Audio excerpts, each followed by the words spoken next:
우리 한 목소리로 읽으시겠습니다. 자, 화면 보시고 같이 읽습니다. 시작. 피차 사랑의 빛 외에는 아무에게든지 아무 빛도 지지 말라. 남을 사랑하는 자는 율법을 다 이루었느니라. 간음하지 말라, 살인하지 말라, 도둑질하지 말라, 탐내지 말라 한 것과 그 외에 다른 계명이 있을지라도 내 이웃을 내 자신과 같이 사랑하라 하신 그 말씀 가운데 다 들었느니라. 사랑은 이웃에게 악을 행하지 아니하나니 그러므로 사랑은 율법의 완성이니라. 아멘. 오늘은 그리스도의 일꾼은 사랑합니다 라는 제목으로 말씀의 은혜를 받고자 합니다. 한번 따라해 보실까요? 그리스도의 일꾼은 사랑합니다. 제가 그리스도의 일꾼은 하면 여러분은 사랑합니다. 한번 해보겠습니다. 그리스도의 일꾼은 한 분이 틀렸어요. 제가 그리스도의 일꾼은 하면 여러분 사랑합니다. 다시 한번 해보겠습니다. 그리스도의 일꾼은 사랑합니다. 저와 여러분들은 그리스도의 일꾼이죠. 사랑해야 합니다. 사람에게는 성취하고자 하는 욕망이 있어요. 지난 6월 21일 날 무슨 일이 있었을까요? 우리나라에서 우주 발사체 누리호가 발사되었죠. 그 쫙 올라가는 거 보니까 대단하다라는 생각이 들더라고요. 성공했어요. 그래서 우주에 지금 우리나라 기술로 만든 위성체가 이렇게 떠다니고 있어서 시간 시시각각 사진도 찍어 보내고 자료도 보내주고 그럽니다. 해냈어요.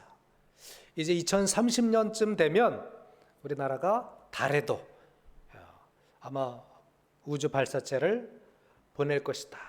이런 이제 전망을 하고 있습니다. 그러면 그 다음에는 우리나라 기술로 만든 우주 발사체, 우주선을 타고서 달에 우리나라 사람이 착륙을 하는 그런 이제 상황이 오게 될 것 같아요. 오래 사십시오. 자, 예수님은요, 이 땅에 오셔서 자기 몸, 자기 혼, 자기 영을 다 주고 가셨어요. 예수님은 자기 자신을 위해 사신 것이 아니라 모든 인생들을 위해서 사셨고 사랑을 다 주고 가셨습니다. 예수님은 사랑하기 위해서 오셨고 사랑을 주고 가셨습니다. 그러면 예수 믿는 사람들, 예수님의 제자들, 그리스도의 일꾼들이 어떻게 살기를 원하실까요? 그리스도의 일꾼은 사랑하며 살아야 됩니다. 예수님도 그리스도의 일꾼들이, 그리스도의 제자들이, 또 우리 성도들이 이 세상에서 사랑하며 살기를 원하실 것입니다. 사도 바울은요, 율법의 조회가 깊었던 사람이에요. 누구보다도 열정적이었던 사람들입니다. 여러분, 팬덤이란 말 들어보셨을 거예요. 특정한 인물이나 분야를 열정적으로 좋아하는 사람들, 그런 문화 현상들을 팬덤이라고 말합니다. 우리나라 말로 얘기하면 광신자. 우리가 쓰는 말이죠. 저 사람은 광신자 같아. 또 어떤 것을 굉장히 막 좋아하고 빠진 사람을 이 사람은 광팬이야. 이렇게 이야기하죠. 그것을 영어로 팬덤이라고 말하는 것입니다. 바울은요, 율법의 팬덤 증세를 보였던 사람이었었죠. 그래서 율법이 더 중요했어요.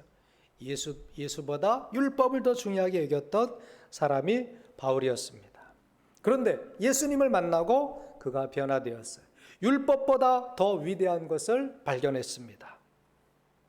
그것이 뭐냐? 사랑이에요. 그래서 오늘 8절에 보니까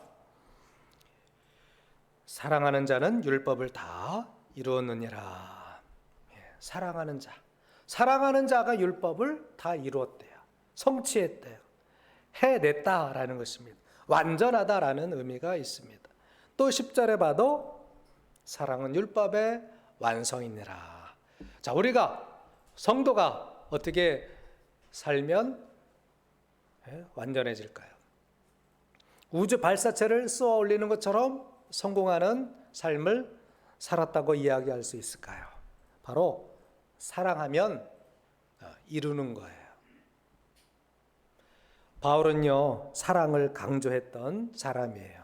우리는 보통 바울은 믿음을 강조하지 않았나요? 라고 이야기하는 사람들이 많은데, 믿음도 강조했지만 사랑도 많이 강조했습니다. 그래서 바울이 결론처럼 이야기하는 게 뭐냐? 사랑하라 라는 것입니다. 따라해 보세요. 사랑하라. 다시 한번요. 사랑하자. 예. 사랑하는 사람, 이루는 사람이에요. 사랑을 실천하는 사람, 그런 사람은 정말 하나님의 법을 성취하는 사람입니다. 제가 6월달 한 달 동안 그리스도의 일꾼이라는 주제로 여러 가지 말씀을 드렸어요. 그리스도의 일꾼으로 살아갈 사람은 사랑해야 됩니다. 사랑하는 사람은 성취하는 사람이에요. 사랑하는 사람은 이루는 사람이에요. 우주 발사체로 이야기하면 땅에서 우주 발사체를 엔진을 이렇게 딱 작동시켜서 우주까지 날아가는, 그래서 딱 그 궤도에 들어가는 것처럼 우리 성도들이 사랑한다, 사랑을 실천한다 라고 한다면 그리스도인의 법을 성취하는 거예요. 우리 그런 사람 되시기를 예수님의 이름으로 축복합니다. 그러면 그리스도의 일꾼은 사랑하는데 어떻게 사랑해야 되느냐?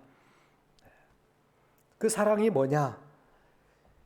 로마서에서도 사랑에 대해서도 말하고 있지만 바울은 고린도전서에 보면 더 자세하게 그 사랑의 성격에 대해서 이야기하는 것을 보게 됩니다. 그래서 그리스도의 일꾼은 어떻게 사랑해야 되느냐? 첫 번째로 사랑은 오래 참는 것입니다. 한번 따라해 보세요. 사랑은 오래 참는 것이다. 다시 한번요. 사랑은 오래 참는 것이다. 그러므로 저와 여러분들이 사랑을 성취하기 위해서, 사랑에 성공하기 위해서는 오래 참아야 돼요. 얼마나 참아야 됩니까? 우리 하나님은요, 이스라엘 백성들을 향해서 40년을 참으셨다고 말씀하고 있어요. 또 사도 바울의 이야기이기도 한데요. 사도행전 13장 18절에 보니까 광야에서 약 40년간 그들의 소행을 참으시고라는 말씀이 있어요. 자, 적어도 우리는 몇 년을 참아야 돼요? 40년 참아야 돼요. 결혼 생활 40년 참으면 성공이에요. 직장 생활 40년 참으면 대단한 사람이에요. 요즘은 평생 직장이 없죠. 그런데 한 분야에 내가 어떤 일에 40년을 종사한다? 위대한 것입니다. 대단한 것입니다. 하나님은요, 이스라엘 백성들을 참아 주셨어요. 근데 얼마나 우리가 그 광야 생활 동안도 원망하고 불평하고 우상 숭배하고 다른 문화에 빠지고 다른 이방신에 빠지고 얼마나 이스라엘 백성들이 말썽을 부렸습니까? 얼마나 잘못을 했어요. 그런데도 하나님은 그 소행들을 참으셨다 그랬어요. 그러면 우리는 하나님의 백성이잖아요. 우리도 참아야 됩니다. 하나님이 인간들이 실수할 거, 잘못할 거, 배신할 거 몰랐을까요? 아셨어요. 알고도 참아주시는 것입니다. 한번 여러분 따라해 보세요. 알고도 참자. 배신할 줄, 사람은 배신합니다. 사랑은 변합니다. 그러면서도, 알면서도 우리는 그리스도인이기 때문에 참아야 돼요. 남편이 그럴 줄 알잖아요. 아내가 그런 말 할 줄 알잖아요. 자식이 그럴 줄 알잖아요. 뻔히 보입니다. 살아보면 다 보여요. 그래도 알면서도 우리는 그리스도인이기 때문에, 그리스도의 일꾼이기 때문에 하나님이 이스라엘 백성들을 참아주신 것처럼, 그 소행을 참아주신 것처럼 참아야 됩니다. 자식들이 뻔히 실수할 것 부모가 모를까요? 알아요. 그 소행을 알아요. 그러나 사랑한다면 참아야 되는 것입니다. 사도 바울은요, 예수 믿으면서 굴욕감까지 참았어요. 저 이게 될까? 제가 목사로서 굴욕당하면서 참아질 수 있을까? 자신이 없어요. 그런데 바울은요, 그걸 해냈어요. 사도행전 20장 19절 한번 읽어보실까요? 사도행전 20장 19절 시작. 아직 안 나왔어요? 사도행전 20장 19절 말씀이에요. 같이 화면 보시고 읽어보시겠습니다. 시작. 눈물이며 유대인의 간계로 말미암아 당한 시험을 참고 주를 섬긴 것과, 다시 한번, 곧 모든 겸손과 눈물이며 유대인의 간계로 말미암아 당한 시험을 참고 주를 섬긴 것과. 이게 개역 개정이거든요. 공동 번역 성경에 보면 나는 유다인들의 음모로 여러 차례 시련을 겪으면서도 눈물을 머금고 온갖 굴욕을 참아가며 주님을 섬겨왔습니다 라고 번역이 돼 있어요. 굴욕을 참아내었어요. 눈물을 머금고 굴욕을 참아냈습니다. 자식들이 속 썩일 때 부모님들은 얼마나 속이 아파요. 막 그냥 내 자식 때문에 눈물 흘려보셨습니까? 말 안 듣는 것 때문에. 그냥 시원하게 한 방 날리면 속은 시원하죠. 그러나 그렇게 해서는 자식들이 변화되지 않아요. 근데 정말 부모를 잘 키우는, 정말 온전한 인격자로 키우는 분들은요, 속 안 상할 것 같죠? 속 엄청 상해요. 그런데 참는 거예요. 눈물을 참는 거예요. 눈물을 머금고 참기 때문에 그 아이들이 건강한 인격자로 자라가는 것입니다. 바울은요, 예수 믿을 때도 그렇게 하라는 거예요. 온갖 비방과 온갖 시련과 그런 것이 있다 할지라도 눈물을 머금고 온갖 굴욕을 참아가며 주님을 섬겨왔다라고 말하고 있습니다. 이게 사랑이에요. 저는 좀 자존심이 있는데 굴욕까지야. 굴욕까지 참아야 돼? 그런데 바울은요, 그 굴욕이라고 표현하고 있어요. 굴욕까지도 참아가며 주님을 섬겼다고 했습니다. 그거구나. 우리가 정말 예수 그리스도의 일꾼이 되려면 예수 믿는 것 때문에 비방받고 또 눈물이 나고 굴욕을 당할지라도 그리스도인의 일꾼이기 때문에, 그리스도의 일꾼이기 때문에 참아야 되는, 그것이 우리의 사명임을 깨달으시기를 바랍니다. 또 고린도전서 4장 11절에서 13절, 이 바울이 당한 많은 고난들이 있어요. 거기 이렇게 짧지만 한번 읽어보시겠습니다. 고린도전서 4장 11절부터 13절 시작. 바로 이 시각까지 우리가 줄이고 목마르며 헐벗고 매맞으며 정처가 없고 또 수고하여 친히 손으로 일을 하며 모욕을 당한즉 축복하고 박해를 받은즉 참고 비방을 받은즉 권면하니 우리가 지금까지 세상의 더러운 것과 만물의 찌꺼기같이 되었도다. 아멘. 바울은요, 만물의 찌꺼기같이 되어도 그는 참았다 그랬어요. 배고픔도 헐벗음도 매맞음도 수고도 모욕도 다 참았어요. 이것을 한마디로 사랑은 오래 참고, 따라하세요. 사랑은 오래 참고. 제가 사랑을 하면 여러분 오래 참고 해보세요. 안 잊어먹었죠? 사랑은 이하나 성도님만 사랑은 이하나 성도 성공. 사랑은 오래 참는 거 기억하세요. 어떤 관계든지 어떤 환경이 여러분 앞에 여러분의 눈물을 쏙 빼놓는다 할지라도 사랑은 참는 거구나. 그리스도의 일꾼은 오래 참는 것입니다. 두 번째로 사랑은 온유한 것입니다. 따라하세요. 사랑은 온유한 것이다. 그리스도의 일꾼은 온유해야 됩니다. 사랑은 온유하다 그랬어요. 온유하다는 말은 온순하다, 부드럽다, 자비롭다 라는 뜻과 동일한 뜻입니다. 예수님은 자신의 성격을, 자신의 성향을 공개하신 적이 있어요.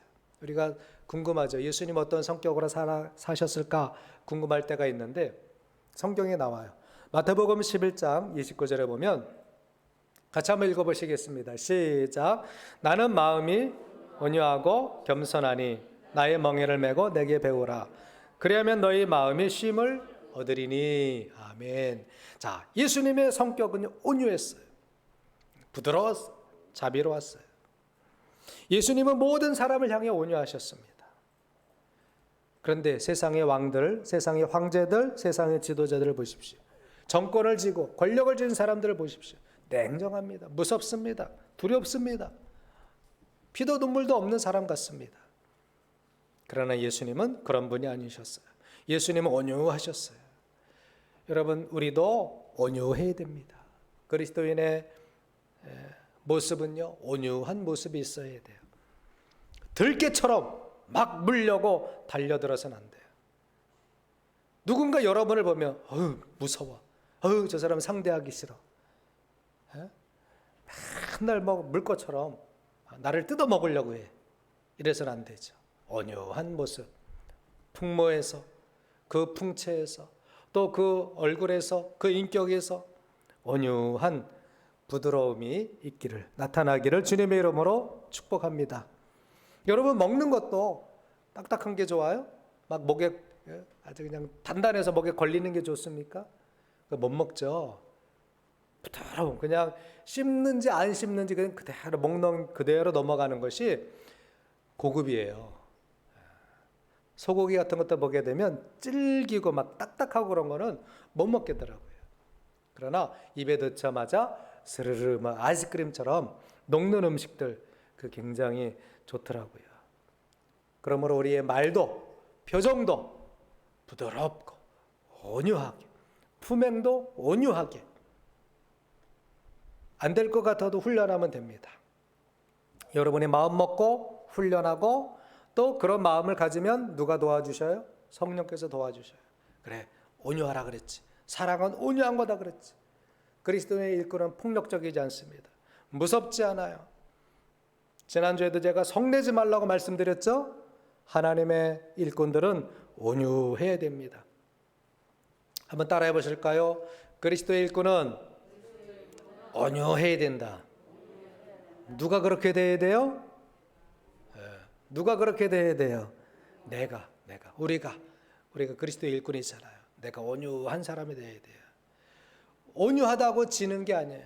부드러운 사람이 더 강한 거예요.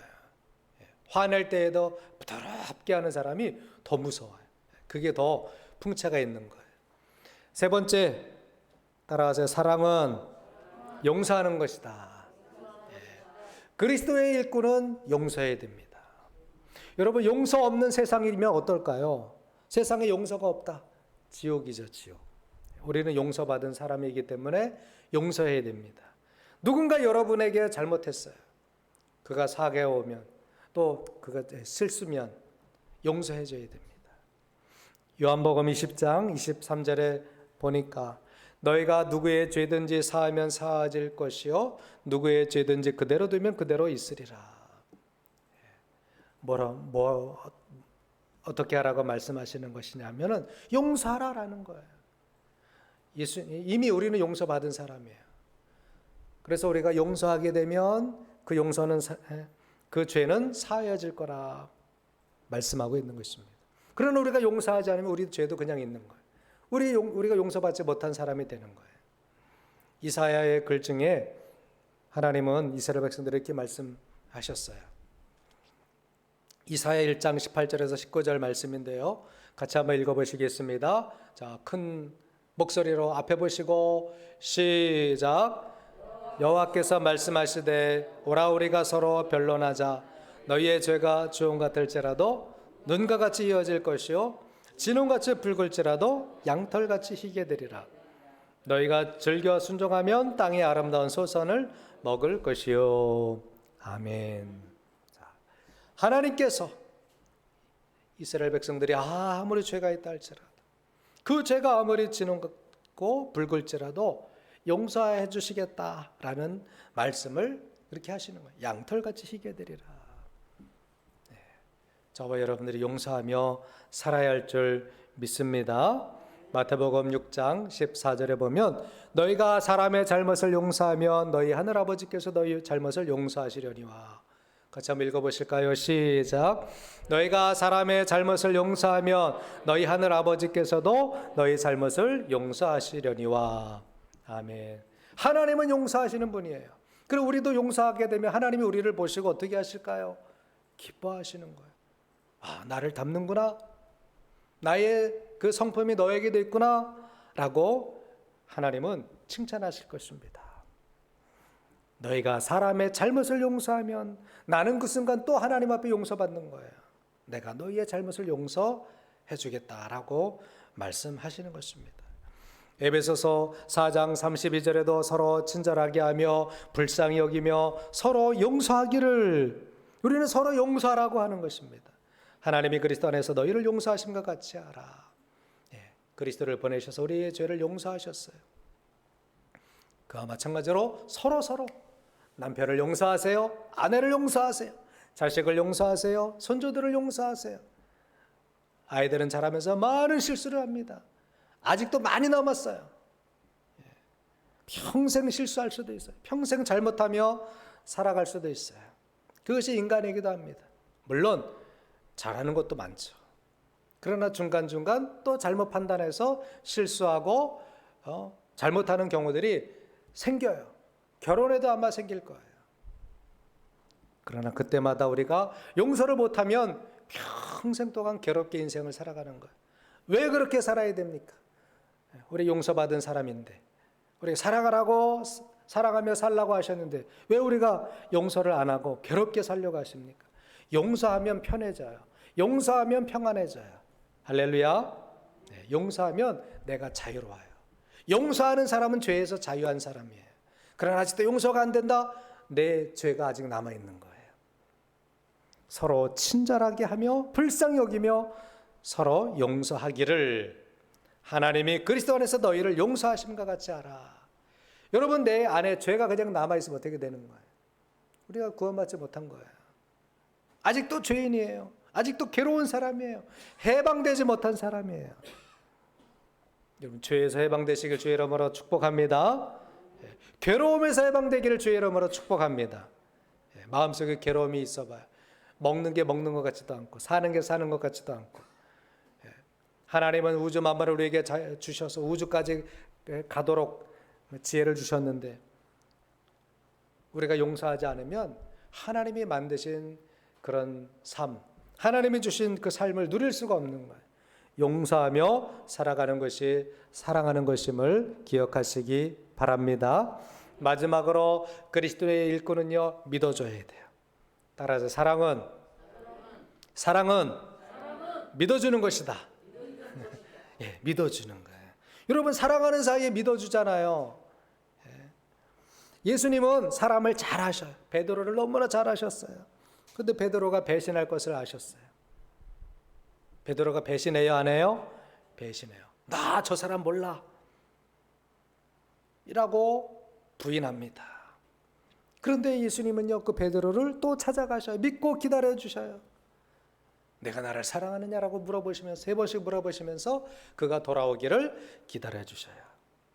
여러분, 사람이 완전합니까? 완전하지 않죠. 사람은 불안한 존재예요. 따라해 보세요. 사람은 불완전한 존재다. 불완전해요. 저도 불완전해요. 아마 여러분도 불완전한 모습이 있을 거예요. 내 식구들도 불완전해요. 나도 불완전한데 자녀들은 얼마나 불완전할까요? 완전한 인격이 없습니다. 그런데 어떻게 행복하게 살아요? 믿어주기 때문에, 기다려주기 때문에 행복하게 사는 거예요. 사람은 문제가 많은 존재입니다. 그런데 실수하고 불안해도 잘못을 해도 내가 당신 믿어줄 거야. 그러면요, 그냥 막 자기 스스로 더 그냥 잘하려고 애써요. 노력합니다. 내가 믿어주기로 작정해 보세요. 상대방의 마음속에서 뭔가 싹 터요. 뭐가 싹 틀까요? 사랑이 싹 터요. 나를 믿어주면 싹이 트기 시작해요. 여러분 학창 시절에 선생님들이 그런 거 많이 시켰어요. 화분에다가 강낭금 심어서 이제 싹을 틔워 오세요. 그러면요, 어렸을 때는 거기 심어놓고 흙 속에, 흙으로 덮어놨기 때문에 안 나니까 막 안절부절해. 이거 왜 안 나? 이거 죽은 거야? 이거 어떻게 된 거야? 막 그럽니다. 그런데 기다려주니까 싹 나요? 안 나요? 싹 나죠. 기다려주는 거예요. 믿고 기다려주는 거예요. 믿어주면 싹을 틔우더라고요. 보통은 그렇게 이야기해요. 사람은 믿지 못할 존재다. 예. 실제적으로 그런 경우들이 많아요. 함부로 믿기 어렵습니다. 그런데 가까운 식구들은 믿어줘야죠. 나와 오래된 사람들은 믿어줘야죠. 내가 믿어주는 것이 상대방에게 신호가 가잖아요. 그 사람이 변화되기 시작합니다. 여러분을 향해 신호를 보낼 거예요. 당신이 믿어줬기 때문에 나도 당신을 믿어요. 믿어주면 싹이 트는 거예요. 그것이 바로 사랑의 관계예요. 여러분, 사람의 손이 잘 닿지 않는 깊은 숲에 가보셨습니까? 거기에는요, 큰 나무들이 자라고 있어요. 그런데 사람의 손이 자주 닿는 곳, 사람이 만지고 꺾고 자르고 발로 차고 차로 들이받고 그런 곳에서는요, 큰 나무들이 자랄 수가 없어요. 예쁘게 자랄 수가 없어요. 무슨 말을 하고 싶으냐? 사람이 잔소리하면 잔소리할수록 아이들이 자라지 못해요. 사랑이 자라지 못합니다. 불완전한 존재가 되는 거예요. 그런데 잔소리를 덜 할수록 아이들은 믿어줄수록 더 큰 나무가 되는 거예요. 깊은 숲에 가보니까 정말 나무가 그냥 꼿꼿하게 크게 자라는 것을 확인할 수 있었습니다. 이 사람 주변에는 별로 없죠. 보자마자 사람이 잘라버릴 거예요. 사람의 관계도 마찬가지구나. 믿어주고 기다려주고 내가 손을 덜 대면 그 아이가 그냥 크게 자라는 거예요. 왜? 믿어주기 때문에. 그 아이들 마음속에, 자녀들 마음속에 나를 믿어주는 부모님, 할아버지, 할머니 나를 믿어주는구나. 나를 지켜봐 주는구나. 내가 이렇게 부족한데, 내가 이렇게 잘못 나가는데도 꿋꿋하게 나를 손대지 않으시고 나의 싹을 잘라버리지 아니하시고 나를 밟지 아니하시고 그대로 놔두시는구나. 아이들이 알아요. 그러면요, 그 아이는 큰 마음을 가진 사람이 돼요. 큰 사람이 됩니다. 큰 인격자가 되는 거예요. 그렇게 믿으시기 바랍니다.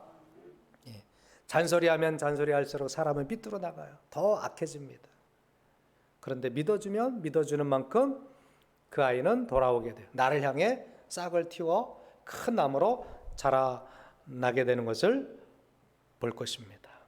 사람은 믿어주고 지지해주는 만큼 크게 자라는 거예요. 한번 따라해 보실까요? 사람은 믿어주고 지지해주는 만큼 크게 자란다. 지금 우리가 알아야 돼요.